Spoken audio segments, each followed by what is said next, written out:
Fala tu para mim aí. Se o universo é infinito, por que que o céu à noite é escuro? E principalmente, o que que uma coisa tem a ver com a outra? Ficou curioso? Então vem comigo que eu vou te explicar. Roda a vinheta aí, Betty. Olá, seja bem-vindo ao Acastrofísica. Eu sou Alberto Mesquita e nesse vídeo eu vou falar a respeito de um assunto que é aparentemente bobo, mas que tem implicações profundas no conhecimento sobre o universo e sobre a natureza. E aí você pode argumentar, ora, o céu é escuro à noite porque o sol está do outro lado, né? E aí, claro, nós estamos na sombra da Terra. E isso é parcialmente verdade. Mas olha só, se você colocar uma câmera a bordo de um foguete espacial e lançá-lo de dia, você vai ver que à medida que ele vai subindo e vai saindo da parte mais densa da atmosfera, o céu lá em cima vai começar a ficar escuro. E aí, quando ele alcançar lá os 100 quilômetros de altura ou mais, lá depois da linha de Kármán, que é quando ele já atravessou a atmosfera da Terra como um todo, você vai ver que o céu está completamente escuro, embora a Terra embaixo esteja bastante clara, né? Ou seja, você pode olhar para o céu, ver o Sol e as estrelas estão todas lá presentes, tudo direitinho. Na Lua, mesmo o Sol estando bem alto no céu, é possível ver todas as estrelas juntas. Por quê? Porque na Lua não tem atmosfera. Ou seja, o que deixa o céu claro é a atmosfera da Terra que brilha quando está iluminada pelo Sol. No entanto, o universo permanece escuro e o problema continua. E assim, não há nada de errado com o céu escuro, claro. O problema surge quando dizemos que o universo é infinito. E isso é incompatível com o céu escuro. E eu vou te mostrar por quê. Vamos lá. Bom, primeiro sobre o universo. A gente olha para o céu e percebe, pela sua imensidão, de que se ele não é infinito, ele é muito grande. Então, os antigos já tinham isso como uma conclusão basicamente bem estabelecida. É claro, e isso você pode perguntar para qualquer um, se o universo é infinito ou não, que a maioria já tem isso como algo certo, né? Outra coisa também é que os modelos atuais têm mostrado que o conhecimento que se tem é compatível com o universo infinito. Mas aí, quando olhamos para o céu e passamos a refletir sobre isso com mais propriedade, a gente vê que há uma contradição muito profunda. E isso tem um nome, né? Que é o paradoxo de Olbers, que é se o universo é infinito, o céu não pode ser escuro. Agora sobre o porquê da justificativa do céu não ser escuro. Então olha só, se o universo é infinito, então há infinitas estrelas. E o brilho delas se somam. E ao se somar, não tem nenhuma razão do céu ser escuro. Ele deveria ser tão brilhante quanto a superfície do Sol. E tão quente quanto, né? O físico americano e prêmio Nobel Richard Feynman, ele gostava de argumentar usando o exemplo da floresta, né? Quando você está no meio de uma floresta muito grande, e aí você olha para a linha do horizonte, certamente a tua linha divisada vai bater numa árvore. Se você desviar o teu olhar, digamos, para a direita, você vai sair da linha de visão dessa árvore, mas certamente vai encontrar uma outra mais distante ou mais perto. E aí, se você ainda desviar um pouquinho mais, vai acabar encontrando outra. Por quê? Porque, no fundo, você vai encontrar sempre alguma árvore em algum lugar. E aí, como resultado, você vai ver um paredão de madeira em toda a tua linha divisada, né, do horizonte. Você não vai conseguir ver além do que está na floresta. Agora compara isso com as estrelas, né? Faz de conta de que cada árvore seja uma estrela. E aí, na hora quando você olhar diretamente para uma, você vai bater tua vista naquela estrela. Se você desviar a vista para o lado, certamente você vai encontrar uma outra em algum lugar, porque o universo é infinito, considerando que essa distribuição, que é o que os antigos acreditavam, a distribuição de estrelas era uniforme, né, em todo lugar. Então, você vai acabar cedo ou tarde encontrando uma estrela e como resultado você vai ver um paredão gigante de luz branca. Mas não é isso que a gente observa. E aí, para salvar essa contradição, uma solução seria dizer o seguinte: mas é óbvio que as estrelas ficam fracas, porque à medida que você distancia uma fonte luminosa de você, que está observando, ela vai ficar mais fraca. Isso é óbvio, né? Você coloca uma lâmpada na tua frente e ela vai ofuscar a tua vista. A lâmpada ligada, claro. Mas se você afasta de você e afasta para bem distante, vai chegar um momento que você praticamente não vai conseguir ver essa lâmpada. Então o mesmo deveria acontecer com as estrelas, né? Elas são muito fracas para serem percebidas. Pois é. Mas isso também não resolve o problema. Eu vou te dizer por quê. O astrônomo Johannes Kepler, lá nos idos de 1610, já havia descoberto essa propriedade e matematizado isso. A ideia é até simples, né? Como essa luz ela se espalha de forma geométrica, né? Como se fosse uma esfera. Imagina, você tem uma fonte luminosa, a luz se espalha e ela vai formar uma esfera, né? E aí, se você quiser, se você preferir, vai formar uma superfície de uma esfera. E essa superfície ela é proporcional ao quadrado do raio. Então, significa que você tem essa fonte luminosa aqui que tem que agora iluminar uma área muito maior à medida que ela vai se afastando. Então, naturalmente, esse brilho vai cair. E ele cai com o inverso do quadrado da distância. Então, se você dobra a distância até a fonte, a sua luminosidade vai ficar 4 vezes mais fraca do que a anterior. Se você triplica, ela vai ficar 9 vezes mais fraca. Então, é normal de se esperar que isso aconteça e não tem problema nenhum, isso exatamente é o que acontece.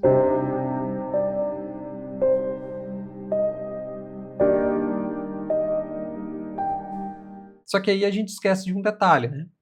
Imagina que a Terra está aqui e eu observo uma superfície que está, sei lá, 2 milhões de anos-luz. E aí ela vai ter a sua densidade de estrelas ali naquela área. Se eu dobrar esse tamanho, essa distância, e eu ir agora para 4 milhões de anos-luz, de fato a luz vai cair com o quadrado da distância. Em compensação, essa área vai aumentar com o quadrado da distância também, né? Porque é πr ao quadrado. Então, à medida que eu aumento a área, eu também aumento a quantidade de estrelas. E esse aumento de quantidade de estrelas anula o efeito da queda do brilho. É só fazer a conta. Se você tem uma área que é 4 vezes maior, embora o brilho caia por um fator de 1/4, na hora quando você multiplicar 2 ao quadrado vezes 1 sobre 2 ao quadrado, o resultado vai ser 1. Da mesma forma, se você triplicar a distância, o brilho caiu com 3 ao quadrado, né? Caiu com 1 sobre 9. O brilho se tornou 9 vezes mais fraco. Em compensação, a área se tornou 9 vezes maior. E aí você terá 9 vezes mais estrelas. E aí uma coisa compensa a outra. E aí quando você multiplicar, dá 1 também. Então, cada camada vai ter a sua perda de brilho compensada pelo aumento da quantidade de estrelas. E isso vai se somando. E essa soma, a gente diz que ela diverge, né? Porque vai dar infinito. Ou seja, o brilho do céu deveria ser infinitamente brilhante. É claro que isso não é infinitamente brilhante assim, porque a estrela não é um ponto geométrico, né? Ela é um ponto físico. Ela tem dimensão. Embora seja muito pequena na linha divisada, mas ela tem a sua dimensão. E aí ela vai ficar na frente de outra e vai ofuscar o brilho da outra. Então, o que você vai observar é o céu repleto de outras estrelas, seja mais perto ou seja mais longe, ao redor, cobrindo todo o céu com uma superfície do Sol. E é por isso que a gente conclui que o céu deveria ser tão brilhante quanto a superfície do Sol. E claro, não só isso, né? Também igualmente quente, porque toda essa luz ela emite também calor, tem energia térmica junto, e deveria estar tudo muito quente e muito brilhante, o que a gente não observa na prática, né? Então a gente viu que esse argumento não é suficiente para explicar essa diferença, né?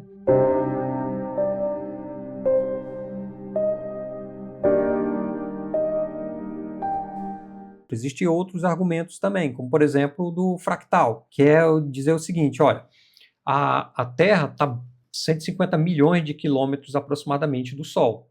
Você tem o sistema solar com os planetas que estão bem espaçados, ou seja, você tem um grande vazio entre o Sol e Netuno, Urano, ou ali Plutão. Então essa região é muito espaçada. A estrela mais próxima de nós é próxima a Centauro, está aproximadamente aí 4,2, 4,5 anos-luz de distância daqui. E aí essas estrelas também se juntam e formam uma galáxia.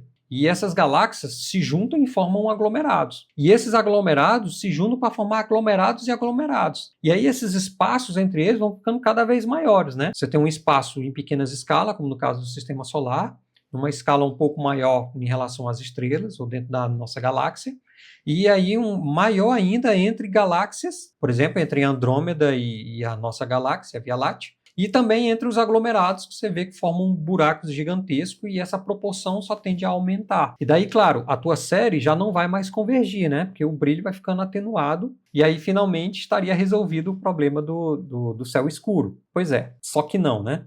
Por quê? Lembre-se de uma coisa: em investigação a respeito da natureza, nem tudo que faz sentido é real. Então, assim, não é porque essa ideia do fractal faça todo sentido, que é o que a gente observa em pequenas escalas, significa que isso de fato é verdade. E por que eu estou dizendo isso? Porque os astrônomos observacionais começaram a observar o universo mais adiante, né? Depois de aglomerados e aglomerados.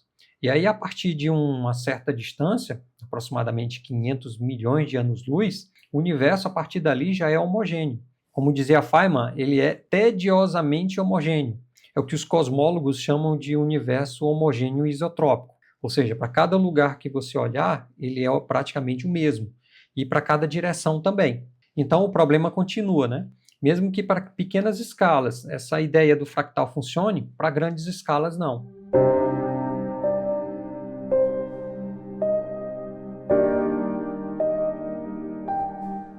Aí você pode ainda argumentar, né? Não, mas tem a poeira. Se você olhar assim ali próximo à constelação do Cruzeiro do Sul, você vai ver ali o saco de carvão, que é uma poeira bem grande. E aí pode dizer o seguinte: não, o céu está infestado de poeira e essa poeira fica na frente das estrelas e a gente não consegue vê-la. E é verdade, a gente vê muita poeira aqui, que é a poeira da nossa galáxia, e o universo está cheio de estrela e de poeira também. Da mesma forma que você está numa neblina muito forte, a luz dos faróis dos carros vão ficar ofuscada por conta dessa neblina, né? Se tiver um ambiente muito empoeirado, da mesma forma. E é isso que se conjectura, né, a respeito do universo. E essa hipótese foi a que perdurou por muito mais tempo. Só que aí é que é interessante. À medida que a gente vai descobrindo novas características da natureza, todos esses conhecimentos precisam ser revisados novamente para verificar se o que a gente acha sobre o universo continua valendo. É o caso, por exemplo, da poeira. Descobriu-se pelo princípio de conservação da energia que a questão da poeira também não resolve o problema do céu escuro. E eu vou te explicar por quê. Quando a luz das estrelas estão emitindo seu brilho em nossa direção, não vem só luz, também vem energia, em forma de calor e dos outros comprimentos de onda do espectro eletromagnético. E aí, claro, né, essa poeira vai impedir que essa luz passe por ela e chegue até nós, que em tese deixaria o céu mais escuro. Só que aí é um problema. Essa energia vai ser absorvida pela poeira e imagina com um céu infinito, com infinitas estrelas, essa luz vai sendo acumulada por um tempo infinito, a ponto de que vai chegar uma hora que essa energia vai ter que ir para algum lugar. Porque pelo princípio, isso é uma lei, né? Um princípio da conservação da energia. Ela não some e nem ela se cria. E como é que ficaria numa condição como essa? Bom, a poeira iria aquecer tanto que ela ia começar a brilhar a tal ponto que o seu brilho ficaria equivalente ao brilho das estrelas, até que ela viraria o que a gente chama de um corpo negro, né? Onde ela libera a quantidade de energia da mesma quantidade que ela absorve. E aí o que você observaria é essa poeira incandescente, brilhando tanto quanto as estrelas. Então, de fato, você não veria um céu estrelado, claro, mas você veria o céu com uma quantidade de poeira brilhando tanto quanto as estrelas e, de novo, o céu continuaria claro.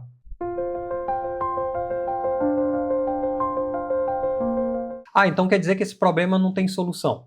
Todas essas hipóteses, a hipótese do brilho fraco das estrelas já foi refutado. O do universo fractal também, o da poeira também. E aí, não tem mais solução?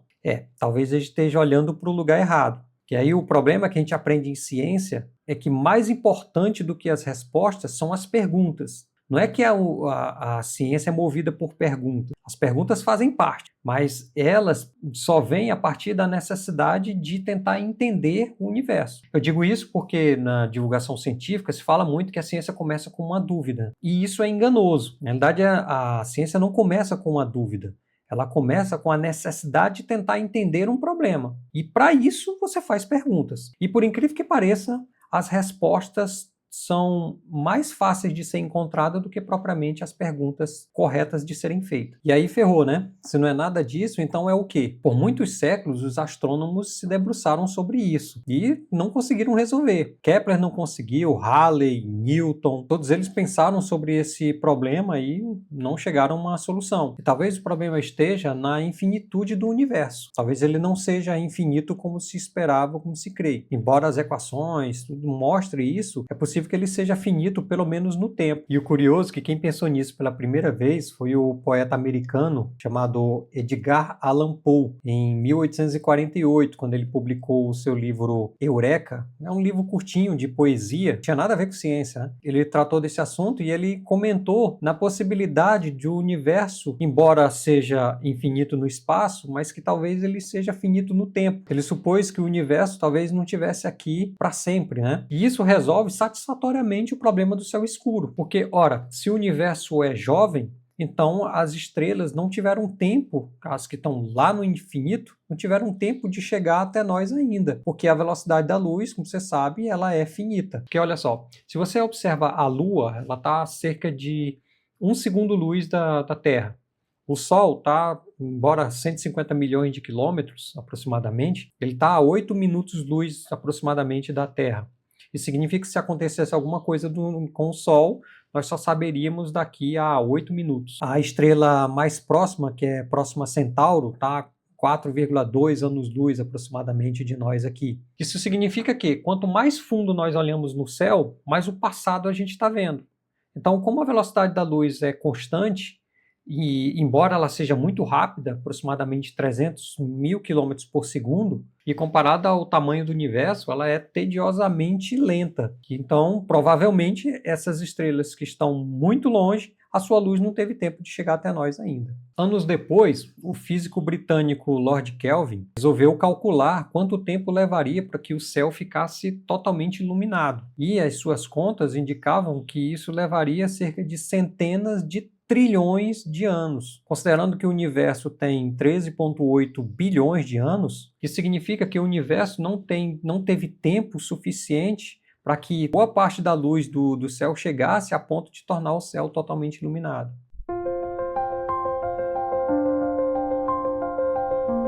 E ainda tem mais outro ponto nessa história. Não apenas o universo, que é jovem, né, o jovem comparado ao tempo necessário para que o céu se tornasse totalmente brilhante, não só o universo ele é jovem no tempo, mas também a cosmologia moderna descobriu um outro fator que acrescenta mais ainda nesse fator de tornar o céu mais escurecido, né? Ou pelo menos as estrelas mais fracas, que é a expansão do universo. Edwin Hubble, nos anos 1920, ele descobriu que o universo está em expansão. Isso significa que o espaço está sendo criado. Não é que as estrelas estão se afastando com uma certa velocidade. Muito semelhante a um balão que, quando infla, os pontos que você desenha nesse balão ele acabam se afastando. Mas não que ele se afastou porque esses pontos tiveram velocidades próprias, mas porque o espaço entre eles estava sendo criado. E como foi que Hubble descobriu sobre a expansão do universo? Bom, ele analisou os espectros dessas galáxias. Porque quando ele olhava o brilho de uma galáxia específica, que media o espectro da luz que chegava até nós, ele verificou que esse espectro estava deslocado em direção ao vermelho. E aí é onde ele chegou à conclusão de que o universo estaria em expansão, onde esses pontos, esse espaço, ele se expande. E aí, como efeito, para aquele ponto que está mais distante, ele acaba se espalhando mais rápido do que quem está mais próximo. E esse desvio da luz a gente chama de redshift. Como a luz é uma onda, ela sofre esse efeito que a gente chama de o efeito Doppler da luz. Isso é muito semelhante ao efeito Doppler, que acontece com o som. Quando o objeto está se aproximando da gente, a sua frequência aumenta, então ele tem a impressão de tá mais acelerado, né? Se é uma música, você percebe que ela está mais acelerada quando o carro de som, por exemplo, está vindo na nossa direção. Quando ele se afasta, dá a impressão de que ele está mais lento, então o comprimento de onda já vai ficando mais largo, né? E isso também acontece com a luz. A luz ela sofre esse efeito que quando o objeto luminoso está se aproximando de nós, esse seu espectro ele tende a ir em direção ao azul, é o que a gente chama de blue shift. E Quando, porém, ele está se afastando, ele tende a ir em direção ao vermelho, que é o redshift. E isso acontece não apenas por questão de velocidade, né? Ele também tem efeitos gravitacionais, você tem por conta da gravidade, ela também provoca esse desvio, que é o chamado redshift gravitacional, e tem também pela expansão do próprio universo. É por isso que é semelhante, mas não é a mesma coisa o redshift com o efeito Doppler. Tá, mas o que esse efeito tem a ver com o paradoxo de Olbers, com esse efeito do céu ficar claro? De fato, o céu é brilhante à noite, só que não brilhante da forma como a gente pensa. Imagine o universo lá nos seus primórdios, ou seja, o mais longe que a gente consegue observar, que é lá na origem do universo, na superfície, que a gente chama de superfície de último espalhamento, quando a luz desacoplou da matéria e ela se espalhou e está em todo lugar aqui no universo, indo para todos os lugares, porque ela não tem para onde ir, né? Ela vai estar aqui. E aí essa luz percorreu desde a origem do universo até aqui um longo caminho, alterou seu comprimento de onda, que era, sei lá, do tamanho de uma bactéria, para cerca de 2 milímetros de comprimento. Ou seja, aumentou cerca de 1.100 vezes desse período de lá para cá. Isso significa que ela saiu do comprimento de onda da luz para o comprimento de onda do micro-ondas, que é o mesmo comprimento de onda que você encontra nos fornos de micro-onda da tua cozinha. Então o céu ele é extremamente brilhante em micro-ondas. Então aí temos duas soluções para o problema do paradoxo de Olbers, né? Uma é que o universo é jovem e a outra é que o universo está em expansão. E aí você pode perguntar, tá, mas qual dos dois efeitos é mais significativo para que a luz chegue atrasada até nós? É do universo jovem ou do alargamento do universo? É possível você encontrar essa resposta pegando os modelos e calculando eles de forma isolada. E aí, quando a gente faz isso, o que se descobre é que o universo jovem ele tem um poder muito mais significativo do seu equivalente da expansão, da formação do Big Bang. Então, assim, finalmente o paradoxo de Olbers é resolvido, seja pela expansão do universo, ou seja pelo universo ser jovem, né?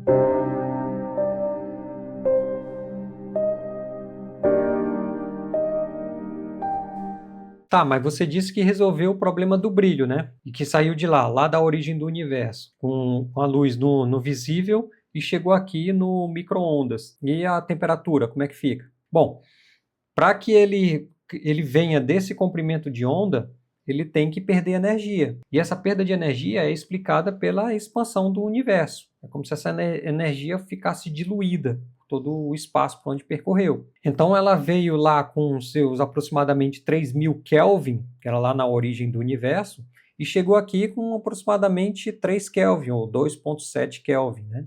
Ou seja, chegou muito frio. E isso tem uma vantagem muito grande, que inclusive o Feynman destaca também, que é essa diferença de temperatura, ou seja, o fato do universo ser frio em comparação com as estrelas, que é muito quente, permite que haja um fluxo de energia, que é o que acontece com a Terra, né? Ela recebe essa luz do Sol, uma parte dessa energia é usada para a manutenção da vida e o excedente segue para o espaço. Ou seja, você precisa de uma fonte quente para transformar essa energia em trabalho útil e descartar o excedente para o espaço, para uma fonte fria. Se não fosse isso, a vida como nós conhecemos, ela não aconteceria. Feynman era ateu.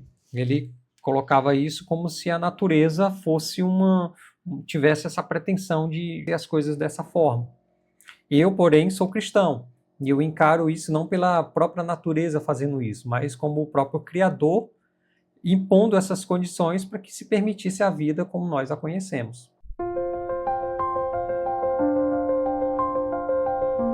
Bom, e resumindo, nós saímos da concepção de um universo infinito, seja no espaço ou no tempo, que não se compactuava com a ideia do céu ser escuro, daí o paradoxo, né? Que os dois não poderiam coexistir, e chegamos à conclusão de que o universo de fato não é infinito, ele é finito pelo menos no tempo. Pelo menos ainda, porque essa história continua. Talvez ele seja finito no espaço também, porque por conta das nossas limitações devido à velocidade da luz, A gente não teve a oportunidade de enxergar muito além. É bem parecido com o caso de você observar em pequenas escalas a Terra parecer ser plana, ao passo de que ela é circular em grande escala. Pode ser, não sei, talvez nós tenhamos um universo finito, só que ele é tão grande que para as nossas equações, que para a nossa realidade, ele pareça ser finito. Ou talvez nunca tenhamos essa resposta. Seja como for, fica evidente a forma como a ciência trabalha. Não é que os astrônomos do passado ou as ideias do passado eram essencialmente erradas ou eram ingênuos. É porque eles raciocinavam com o conhecimento que se tinha na época. À medida que o tempo passa, novos conhecimentos vão sendo adquiridos e novas conclusões vão sendo dadas também. Bom, e daí dá para tirar mais uma conclusão a respeito disso tudo.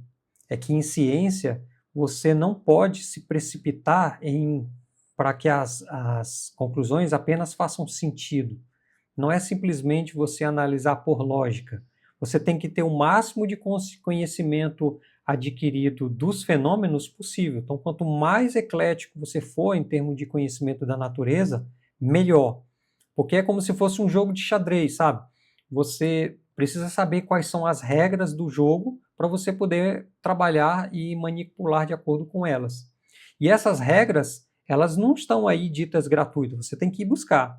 Esse é o papel do cientista, ele vai atrás e pesquisar para ver se ele descobre novas regras, ou seja, dito na linguagem que todo mundo conhece, que são as leis, né? As leis da natureza. Então, à medida que você vai descobrindo novas leis, essas leis vão restringindo o teu conhecimento a ponto de que você vai ter que fazer um malabarismo para encontrar a solução dada todas essas regras e as tuas conclusões, ou seja, os teus modelos, eles precisam satisfazer a todas essas regras da lei da natureza. Isso é sinal de que está certo, que o modelo que foi desenvolvido está correto? Não. É sinal apenas de que, dadas as regras que a gente conhece, ele satisfaz muito bem. É o caso, por exemplo, da teoria do Big Bang. Ela satisfaz as regras daquilo que a gente observa. O universo ele é finito no tempo, mas parece ser infinito no espaço. Pode ser que isso mude no futuro. Só quem vai dizer serão as novas descobertas para verificar se elas irão modificar ou confirmar aquilo que a gente já sabe. Então é isso. Agradeço imensamente a paciência de vocês. Fiquem com Deus e até a próxima. Valeu!